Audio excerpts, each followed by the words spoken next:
সন্ধ্যা ৬:৫১ বাজে আর পূর্ণিমার চাঁদের ছবি তুলে নিলাম। যদিও বুদ্ধ পূর্ণিমা আগামীকাল, তবে তিথি হিসেবে আজকে পূর্ণিমা পড়ে গেছে। তার পরের দিন বিকেল ৫:৫৫ বাজে আর আজকে বুদ্ধ পূর্ণিমা। আর আজকে এই মুহূর্তে চলে এসেছি চন্দননগরের কাছারি ঘাটে।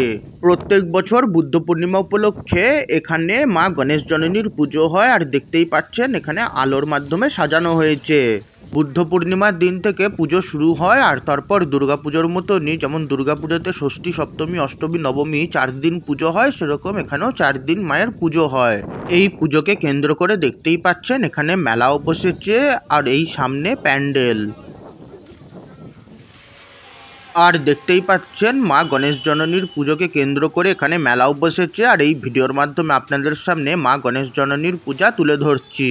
আর আপনাদের যদি আমার আজকের এই ব্লগটা একটুও ভালো লাগে, তাহলে প্লিজ এই ভিডিওটাকে একটা লাইক আর শেয়ার করবেন, তার ফলে আমার এই চ্যানেলটা গ্রো করতে সাহায্য হবে। এছাড়া আপনারা আমার গণেশ জননী পূজা নামক প্লেলিস্টে কিন্তু আমার অন্যান্য গণেশ জননী পূজার ব্লগ পেয়ে যাবেন। আর সেই গণেশ জননী পূজা নামক প্লেলিস্টের লিঙ্ক আপনারা এই ভিডিওর আই বটনে পেয়ে যাবেন। আর এই ভিডিওর মাধ্যমে আপনাদের সামনে মা গণেশ জননীর পূজা তুলে ধরছি।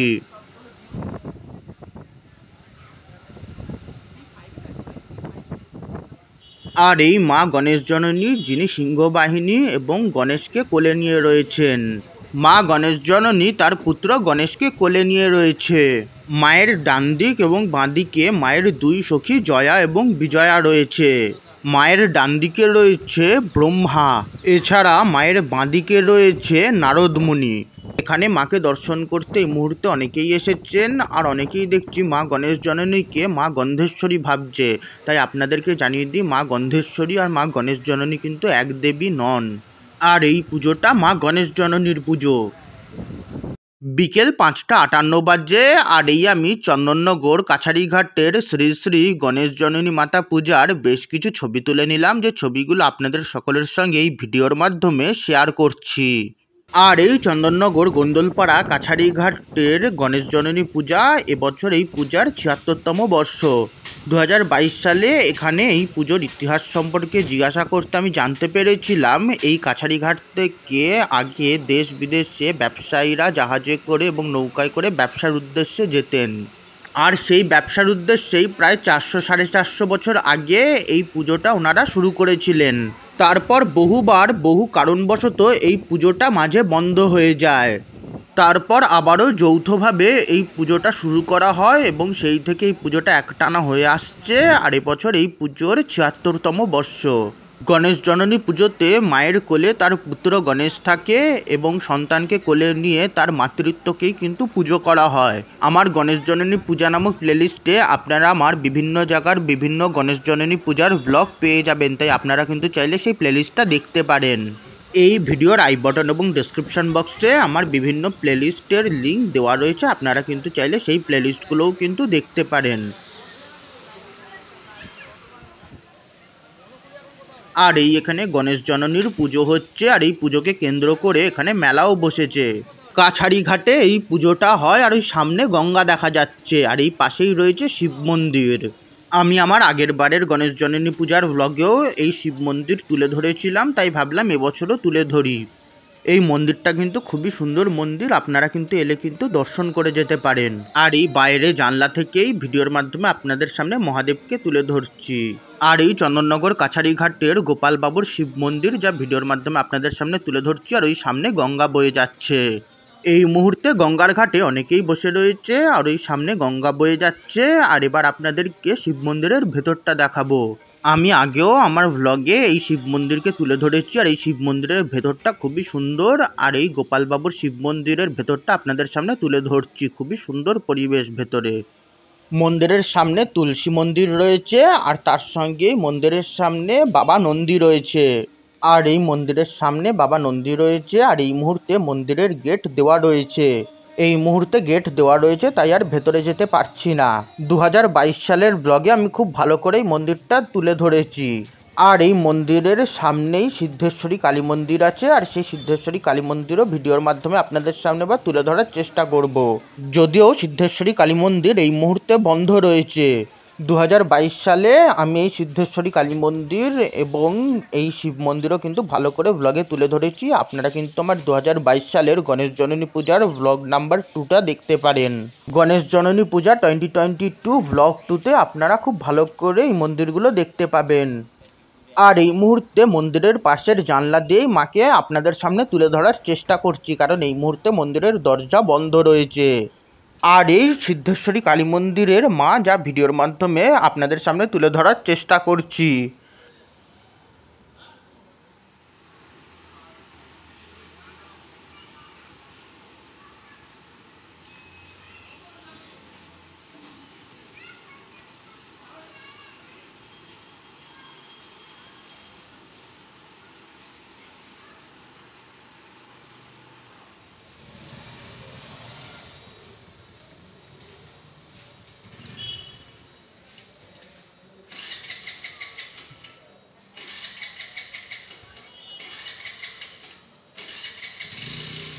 আর এখানে দেখতেই পাচ্ছেন ব্যানারে লেখা রয়েছে আগামী 22শে জ্যৈষ্ঠ অর্থাৎ 5 তারিখে আমাবস্যায় মায়ের বিশেষ পুজো রয়েছে।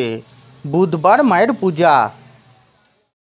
সন্ধ্যা 6:34 বাজে। আর এই মুহূর্তে ভিডিওর মাধ্যমে আপনাদের সামনে বারাসাত কালীতলা সার্বজনীন দুর্গোৎসব কমিটি দ্বারা পরিচালিত সার্বজনীন শ্রী শ্রী আনন্দময়ী কালীমাতার পূজা তুলে ধরছি।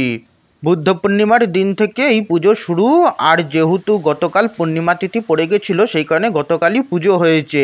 ব্যানারে লেখা ছিল গতকাল সন্ধ্যা 7টায় এই পুজো হয়েছে। আগে এই পুজোটা পরিবার কেন্দ্রিক পুজো ছিল, তবে এখন এই পুজোটি জনসাধারণের পুজো হয়ে গেছে। আর এই পুজোর বিশেষত্ব হলো এই পুজোটি বুদ্ধ পূর্ণিমার দিন হয় এবং 4 দিন ধরে পুজো হয়। দেখতেই পাচ্ছেন মায়ের দুই পাশে 2 সখী রয়েছে এবং তার সঙ্গেই কিন্তু এখানে ব্রহ্মা এবং বিষ্ণু রয়েছে। এটাও কিন্তু আপনারা এই পুজোর বিশেষত্ব বলতে পারেন। আর এই ভিডিওর মাধ্যমে আপনাদের সামনে আনন্দময়ী মাতার পূজা তুলে ধরছি। ব্রহ্মা বিষ্ণু পাশে রয়েছে আর মহেশ্বর মায়ের নিচে রয়েছে। আর এই আমি বারাসাত কালীতলা সার্বজনীন দুর্গোৎসব কমিটি দ্বারা পরিচালিত সার্বজনীন শ্রী শ্রী আনন্দময়ী কালীমাতার পূজার বেশ কিছু ছবি তুলে নিলাম, যে ছবিগুলো আপনাদের সকলের সঙ্গে এই ভিডিওর মাধ্যমে শেয়ার করছি। আর এই ভিডিওর মাধ্যমে আপনাদের সামনে এই পূজা তুলে ধরছি। আর এই পূজার আর একটা বিশেষত্ব, মা কিন্তু এখানে বসে রয়েছেন। এক পায়ের ওপর আর এক পা তুলে মা কিন্তু এখানে বসে রয়েছে মহাদেবের ওপরে। মহাদেব এখানে নিচে শুয়ে রয়েছে আর তার উপরে মা কিন্তু বসে রয়েছে, দাঁড়িয়ে নেই। আর এই মায়ের দুই পাশে মায়ের সখীরা রয়েছে আর তার সঙ্গে এখানে কিন্তু ব্রহ্মা এবং বিষ্ণু রয়েছে। ব্রহ্মা বিষ্ণু মহেশ তিনজনেই কিন্তু একই জায়গায় রয়েছে। আর এখানে মায়ের হাতে জল ভরা সন্দেশ দেওয়া হয়েছে। আর এই পুজোর থেকে কিন্তু একদমই কাছেই কিন্তু সূর্যকুমার মোদকের দোকান। সূর্যকুমার মোদকের দোকানের সামনের গলিটা দিয়ে ঢুকলেই কিন্তু এই পুজো কিন্তু আপনারা দেখতে পাবেন। আর এই আনন্দময়ী কালী মাতার পূজা যা ভিডিওর মাধ্যমে আপনাদের সামনে তুলে ধরলাম। সন্ধ্যা 7:24 বাজে। আর এই মুহূর্তে ভিডিওর মাধ্যমে আপনাদের সামনে খলিশানি ব্রাহ্মণপাড়ার বিশালক্ষী মায়ের মন্দিরের বাৎসরিক পূজা তুলে ধরছি। প্রত্যেক বছর বুদ্ধ পূর্ণিমার দিন এখানে মায়ের বাৎসরিক পূজা হয়। আর দেখতেই পাচ্ছেন এই পুজোকে কেন্দ্র করে এখানে কিন্তু মেলাও বসেছে। এই মুহূর্তে এখানে শ্যামা সঙ্গীতও বাজানো হচ্ছে। আর এবার ভিডিওর মাধ্যমে আপনাদের সামনে মাকে তুলে ধরবো। প্রত্যেক বছর বুদ্ধ পূর্ণিমার দিন এখানে মায়ের বাৎসরিক পূজা হয়। আর দেখতেই পাচ্ছেন এখানে আলোর মাধ্যমে সাজানো হয়েছে। আর তার সঙ্গেই এখানে মেলাও বসেছে। আর তার সঙ্গেই মন্দিরের সামনে প্যান্ডেল করা হয়েছে। প্রত্যেক বছর বুদ্ধ পূর্ণিমার দিন এখানে মায়ের বাৎসরিক পুজো হয়। আর এই ভিডিওর মাধ্যমে আপনাদের সামনে মাকে তুলে ধরার চেষ্টা করছি। এছাড়া আপনাদের সকলকে আমি আরও একবার বলছি, আপনাদের যদি আমার আজকের এই ব্লগটা একটুও ভালো লেগে থাকে তাহলে প্লিজ এই ভিডিওটাকে একটা লাইক আর শেয়ার করবেন। এবং আগামীতে আমার অন্যান্য ব্লগ দেখার জন্য আমার ইউটিউব চ্যানেলটাকে সাবস্ক্রাইব করে নিতে পারেন। এছাড়া আমার ফেসবুক পেজটাকেও ফলো করে নিতে পারেন। আর এই আমি ভিডিওর মাধ্যমে আপনাদের সামনে মা বিশালক্ষীকে তুলে ধরছি। মায়ের এক হাতে খাঁড়া রয়েছে এবং মায়ের দুই পাশে 2 সখীরা রয়েছে। আর মা কিন্তু এখানে কিন্তু মহাদেবের ওপর দাঁড়িয়ে রয়েছে এবং মহাদেব একদমই ফুলে ঢাকা পড়ে গেছে। মায়ের দুই পাশে মায়ের 2 সখীরা রয়েছে। আর এই আমি ভিডিওর মাধ্যমে আপনাদের সামনে খলিশানি ব্রাহ্মণপাড়ার বিশালক্ষী পূজা তুলে ধরছি। আর এই আমি চন্দননগর খলিশানি ব্রাহ্মণপাড়ার মা বিশালক্ষীর বাৎসরিক পূজার বেশ কিছু ছবি তুলে নিলাম। আর এদিকে কিন্তু একাধিক শিবলিঙ্গ রয়েছে, যা ভিডিওর মাধ্যমে আপনাদের সামনে তুলে ধরছি। আর এদিকে মায়ের সখীরা রয়েছে, আর এদিকে মহাদেবের ওপর মা দাঁড়িয়ে রয়েছেন। আর এই আমি বিশালক্ষী মায়ের পূজা আপনাদের সামনে তুলে ধরছি। আজ বুদ্ধ পূর্ণিমাতে মায়ের বাৎসরিক পূজা রয়েছে এবং মা একদমই ফুলে ঢেকে গেছেন। আর এই খলিশানি ব্রাহ্মণপাড়ার মা বিশালক্ষী, যা ভিডিওর মাধ্যমে আপনাদের সামনে তুলে ধরছি। আর এই মা বিশালক্ষীর মন্দিরের পাশেই কিন্তু শিব মন্দির রয়েছে, যা ভিডিওর মাধ্যমে এবার আপনাদের সামনে তুলে ধরছি। আর এখানে দেখতেই পাচ্ছেন এখানে ধূপ এবং মোমবাতি জ্বালানো হয়েছে। এই শিব মন্দিরটা কিন্তু দেখতে খুবই সুন্দর, তবে প্যান্ডেল করা রয়েছে বলে পুরো মন্দিরটা আপনাদের সামনে তুলে ধরতে পারছি না। আর এই দেখতেই পাচ্ছেন মন্দিরের ভেতরে মোমবাতি জ্বালানো হয়েছে। মোমবাতির আলোতে কিন্তু দেখতে কিন্তু খুবই সুন্দর লাগছে। আর এখানে 3টে শিবলিঙ্গ রয়েছে, যা ভিডিওর মাধ্যমে আপনাদের সামনে তুলে ধরছি। এখানে 3টে শিবলিঙ্গ এবং একটি নন্দী বাবার মূর্তি রয়েছে। আর এই আমি মহাদেবের বেশ কিছু ছবি তুলে নিলাম। সন্ধ্যা 7:31 বাজে, আর মেঘের পেছন থেকে চাঁদ দেখতে খুবই সুন্দর লাগছে, তাই ছবি তুলে নিলাম। সন্ধ্যা 7:34 বাজে, আর এই মুহূর্তে চলে এসেছি চন্দননগর বউবাজার শীতলতলা। আর দেখতেই পাচ্ছেন এদিকে স্টেজ করা হয়েছে এবং আলো লাগানো হয়েছে। এই মুহূর্তে এখানে গান বাজানো হচ্ছে। আর গত 21 তারিখ এখানে মায়ের বাৎসরিক পূজা ছিল, আর তার কিন্তু ব্লগ চ্যানেলে আপলোড করা আছে। পাশেই শনি মন্দির রয়েছে। আর আমি কিন্তু এই শীতলা মায়ের বাৎসরিক পূজার ব্লগ কিন্তু চ্যানেলে আপলোড করেছি, আপনারা কিন্তু সেই ব্লগটা চাইলে দেখতে পারেন। এই পুজোকে কেন্দ্র করে যেই মেলাটি বসেছিল সেই মেলাটি কিন্তু আজকেও রয়েছে এবং মনে হচ্ছে আজকে এখানে প্রোগ্রাম রয়েছে, এখানে গান বাজানো হচ্ছে। 21 তারিখ মা পুরো ফুলে ঢেকে গেছিলো এবং মায়ের বাহনকে দেখা যাচ্ছিল না। আজকে ফুলগুলো সরানো হয়েছে, সেই কারণে ভাবলাম আরও একবার ভিডিও করে নিই। সেই দিন মায়ের বাহনকে একদম দেখাই যাচ্ছিল না, পুরো ফুলে ঢেকে গেছিল। এখান দিয়ে যাচ্ছিলাম, তাই ভাবলাম আরও একবার আজকে ভিডিও করে নিই। আর দেখতেই পাচ্ছেন এখানে মা শীতলা রয়েছে, আর তার সঙ্গেই এখানে মহাদেব রয়েছে। 21 তারিখ মায়ের বাৎসরিক পূজা ছিল, আর সেই পূজার ব্লগ কিন্তু আমি চ্যানেলে আপলোড করেছি, আপনারা যদি না দেখে থাকেন তাহলে দেখতে পারেন। আর এই আমি মা শীতলার একটা ছবি তুলে নিলাম, তার সঙ্গেই আমি মহাদেবেরও একটা ছবি তুলে নিলাম। তারপর আমি মা শীতলার আরও বেশ কিছু ছবি তুলে নিলাম। এখানে কিন্তু মা শীতলার সঙ্গে কিন্তু ব্রহ্মা, বিষ্ণু, মহেশ এবং নারদ মুনিও রয়েছে। আর এই সেই ছবিগুলো। এদিকে দেখতে পাচ্ছেন নারায়ণশিলা এবং রাধা গোবিন্দ রয়েছে। আগের দিন পুরো ফুলে সব কিছু ঢেকে গেছিলো, সেই কারণে কিছুই তুলে ধরতে পারিনি। আর এই মায়ের বাহন আজকে ফুল সরানো হয়েছে, তাই ভিডিওর মাধ্যমে আরও একবার আপনাদের সামনে মাকে তুলে ধরছি। মায়ের এক পাশে মহাদেব এবং আর এক পাশে নারদ মুনি রয়েছে। এদিকে দেখতেই পাচ্ছেন স্টেজ করা হয়েছে, আর এই মুহূর্তে এখানে গান বাজানো হচ্ছে, আর তার সঙ্গে এখানে ডিস্কো বল লাগানো হয়েছে।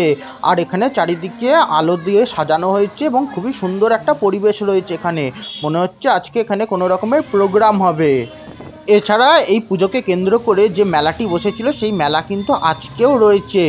21 তারিখ এখানে মায়ের বাৎসরিক পুজো ছিল, আর সেই পুজোর ব্লগে আমি মেলাও তুলে ধরেছি, আপনারা কিন্তু সেই ব্লগ দেখতে পারেন। আর এই এদিকে শনি মন্দির।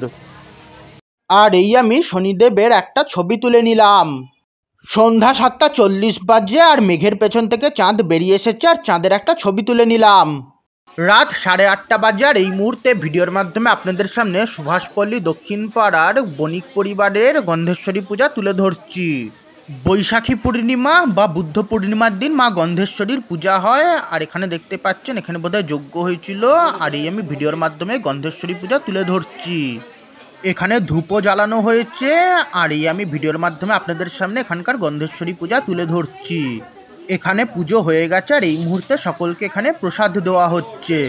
গন্ধবণিক যারা মূলত গন্ধদ্রব্যের ব্যবসা করে, যেমন কি বিভিন্ন সুগন্ধি প্রসাধনী, সুগন্ধি ধূপ, সুগন্ধি দেশ বিদেশের মশলা ইত্যাদি, তাদের কুলদেবী হলেন মা গন্ধেশ্বরী। মা গন্ধেশ্বরী হলেন চতুর্ভুজা সিংহবাহিনী দেবী। মায়ের প্রতিমা বহু জায়গায় আমি বহু রকমের দেখেছি। কোথাও মায়ের পাশে সখী থাকে, কোথাও থাকে না, কোথাও অসুর থাকে, কোথাও অসুরের কাটা মস্তক থাকে। আর এই মা গন্ধেশ্বরী। আর এই আমি মা গন্ধেশ্বরীর পূজার বেশ কিছু ছবি তুলে নিলাম, যে ছবিগুলো আপনাদের সকলের সঙ্গে এই ভিডিওর মাধ্যমে শেয়ার করছি। আর আপনাদের আমার আজকের এই ব্লগটা ভালো লাগলে আপনারাও ভিডিওটাকে লাইক করে শেয়ার করতে পারেন। মা গন্ধেশ্বরী চতুর্ভুজা, মায়ের ওপরের দুই হাতে শঙ্খ এবং চক্র থাকে। তারপর মায়ের বাঁ হাতে বহু জায়গায় আমি বহু জিনিস দেখেছি, কোথাও তুলা থাকে তো কোথাও অন্যান্য জিনিস থাকে। এখানে যেমনি দেখতে পাচ্ছেন 4 হাতেই ফুল রয়েছে। মায়ের পাশে সম্ভবত মায়ের সখী এবং সঙ্গে অসুর রয়েছে। রাত 8:33 বাজে আর এই মুহূর্তে ভিডিওর মাধ্যমে আপনাদের সামনে চন্দননগর সুভাষপল্লী দক্ষিণ পাড়ার আরও একটি বণিক পরিবারের গন্ধেশ্বরী পূজা তুলে ধরছি। এখানে মায়ের হাতে শঙ্খচক্র রয়েছে এবং তার সঙ্গেই এখানে মায়ের সখী এবং এখানে মা বোধহয় অসুরকে বধ করছেন। আগেকার সময় বণিকরা নৌকা করে ব্যবসার উদ্দেশ্যে বিভিন্ন জায়গায় যেতেন। পথে ঝড় বৃষ্টি বন্যা ইত্যাদির আশঙ্কা ছিল, তেমনি ডাকাত এবং বন্য জীবজন্তুরও ভয় ছিল। এই সবের থেকে মা তাদের রক্ষা করবেন এই বিশ্বাস নিয়েই মা গন্ধেশ্বরীর পূজা। আর এই আমি চন্দননগর সুভাষপল্লী দক্ষিণ পাড়ার বণিক পরিবারের মা গন্ধেশ্বরী পূজার বেশ কিছু ছবি তুলে নিলাম, যে ছবিগুলো আপনাদের সকলের সঙ্গে এই ভিডিওর মাধ্যমে শেয়ার করছি। আর এই মা গন্ধেশ্বরীর ছবিগুলো। রাত 8:37 বাজে আর এখান থেকে আমাদেরকে প্রসাদের বাক্স দিয়েছে। একদমই পাশাপাশি দুটো পুজো, ওই একটা পুজো আর এই পাশেই আরও একটা পুজো। দুটো পুজোই বণিক পরিবারের পুজো, যা ভিডিওর মাধ্যমে আপনাদের সামনে তুলে ধরছি। আর এই চাঁদ দেখতে খুবই সুন্দর লাগছে, তাই ভাবলাম চাঁদের একটা ভিডিও করে নিই। দুই পরিবারের তরফ থেকে আমাদেরকে এখানে প্রসাদ দেওয়া হয়েছে, যা বাড়িতে গিয়ে আপনাদের সকলের সঙ্গে শেয়ার করব যে কি দিয়েছে। যদিও তিথি হিসেবে বোধহয় এখন পূর্ণিমা ছেড়ে গেছে, তবে চাঁদ দেখতে এই মুহূর্তে খুবই সুন্দর লাগছে। রাত 9:05 বাজে আর যে পার্সেলটা পেয়েছিলাম তার মধ্যে 4টে লুচি, আলুর দম এবং রসগোল্লা এবং পান্তুয়া রয়েছে। আর পাশের বাড়ি থেকে ফল প্রসাদ দিয়েছিল, তবে সেই ফল প্রসাদের কোনো ছবি তোলা হয়নি বা ভিডিও করা হয়নি। আর তার সঙ্গে খিচুড়ি এবং পনির আলুর তরকারি দিয়েছে, যা নিয়ে এসেছি আর এই ভিডিওর মাধ্যমে আপনাদের সকলের সঙ্গে শেয়ার করছি। আর এই ভোগ প্রসাদের কিছু ছবি তুলে নিলাম। দুই পরিবারেরই রান্না খুব সুন্দর এবং সুস্বাদু হয়েছে। এই ভিডিওটা আবার এখানেই শেষ করছি। আপনাদের যদি আমার আজকের এই ব্লগটা একটুও ভালো লেগে থাকে তাহলে প্লিজ এই ভিডিওটাকে একটা লাইক আর শেয়ার করবেন। এছাড়া আমার আগামীতে অন্যান্য ব্লগ দেখার জন্য চ্যানেলটাকে সাবস্ক্রাইব এবং ফেসবুক পেজ এবং ইনস্টাগ্রাম পেজকে ফলো করে নেবেন। এছাড়া এই ভিডিওর আই বটন এবং ডেসক্রিপশন বক্সে আপনারা আমার অন্যান্য ব্লগ এবং প্লেলিস্টের লিঙ্ক পেয়ে যাবেন, যে প্লেলিস্টগুলো কিন্তু চাইলে আপনারা দেখতে পারেন। সেই প্লেলিস্টে আপনারা আমার অন্যান্য ব্লগ পেয়ে যাবেন।